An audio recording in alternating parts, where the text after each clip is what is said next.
Saudi Arabia has never been a budding democracy. It's an authoritarian regime. So you can say, well, they did it, so we're not going to have anything else to do with them. Well, fine, if you want to have the powder keg in the Middle East blow up.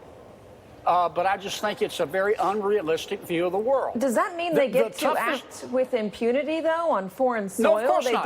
They did it in Turkey to this man. While not a U.S. citizen, he is still a U.S. resident. And it seems to me that the argument you're making is, well, we can't do anything about it because we don't want to mess up the power balance and the power structure in the Middle East. No, Katie, that's not at all what I said. What I said was that this behavior needs to be condemned in the strongest possible terms. Now, how do you do that? You can expel diplomats, you can impose sanctions, you can arms sales, you can do a UN resolution. All I'm saying is I don't agree with my colleagues who say we need to terminate all discussion and dialogue with Saudi Arabia. Because if you let me finish. Sorry, go ahead. If you do that, and you tip the balance of power in the Middle East, we're going to have a war. The toughest thing that any president has to do is deal with an authoritarian government that offends American values, but that has to be dealt with because of American interests. We do it every day with Xi Jinping and Kim Jong-un and with Putin. And I wish the world went like that. I wish the whole world would embrace democracy. I think the world would be better off. But the Middle East is becoming more authoritarian, not less. And that's just why I think you can condemn the Saudi behavior while at the same time working with them to try to maintain world order. What I'd like to see the president do is sit down with King Salman and Prince Mohammed, look them in the eye and say, now look, acts have consequences, and we're not going to support this. And in fact, we're going to aggressively condemn it. And by the way, you need to, with respect, you need to calm down. You're undermining world order, but you're undermining Saudi Arabia in the court of public opinion throughout the world. And it needs to stop. Are you confident that the president will be doing that? And I ask you that because the president himself has financial ties to Saudi Arabia. He sold them an entire floor of one of his towers here in New York City. He sold a former crown prince his yacht for $20 million. They frequent his hotel in D.C. Are you confident that the president of the United States, who has money on the in Saudi Arabia, would be pushing the Saudi Arabians for transparency in a way that a president who didn't have any financial ties might do it? I see no evidence, none whatsoever, that President Trump is motivated by financial gain here. And if somebody has proof of that, they ought to bring it forward. I think the president's trying to feel his way along in a very difficult situation.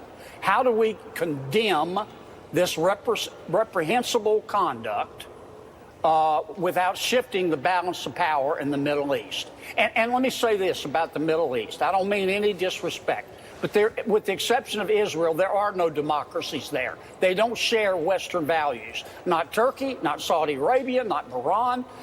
As I said earlier, I trust the countries of the Middle East, with the exception of Israel, about as much as I trust gas station sushi.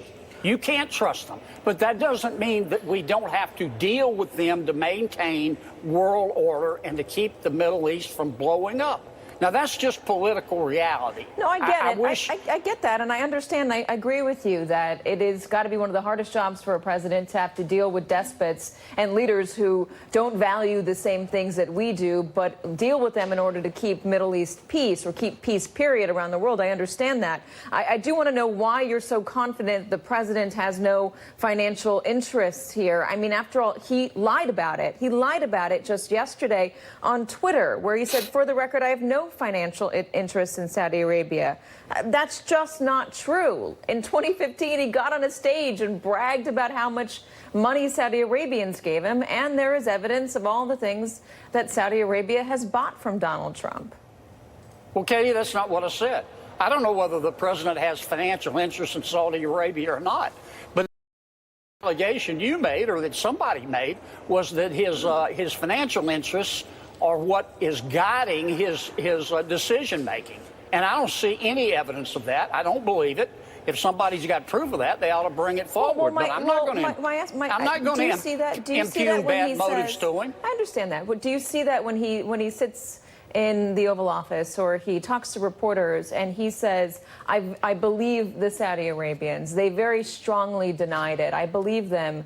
When there's reports coming out of Turkey that defy that, when there's video of Khashoggi entering into the consulate and not coming out, it seems like he's given them a little bit of cover here. Here's what I think. I think that there are truly some people, I think this is beyond naive, but there are truly some people who believe that that we should condemn Saudi Arabia, hurt them as much as we can, and walk away and never speak to them again. And I think that's a fair point of view. I don't agree with it. I don't think it's practical. I think there's a second group of people here in Washington, D.C., that want to see the president do that, so the Middle East will blow up, so he'll get blamed, so he'll get hurt politically. And I think that's a very cynical, unfortunate point of view. And I'm sad for folks that see that politics is so important to them that they would hope for that. I think there's a third point of view. It's the one I share. I'm not saying I'm right, but it's my point of view. I think we need to condemn them loudly and firmly. But I think you're naive if you think that we can maintain order in the Middle East or in the world, for that matter, without talking to authoritarian governments. Look, right now as we speak, Xi Jinping in China, they're putting Muslims in the northwestern part of China into prison.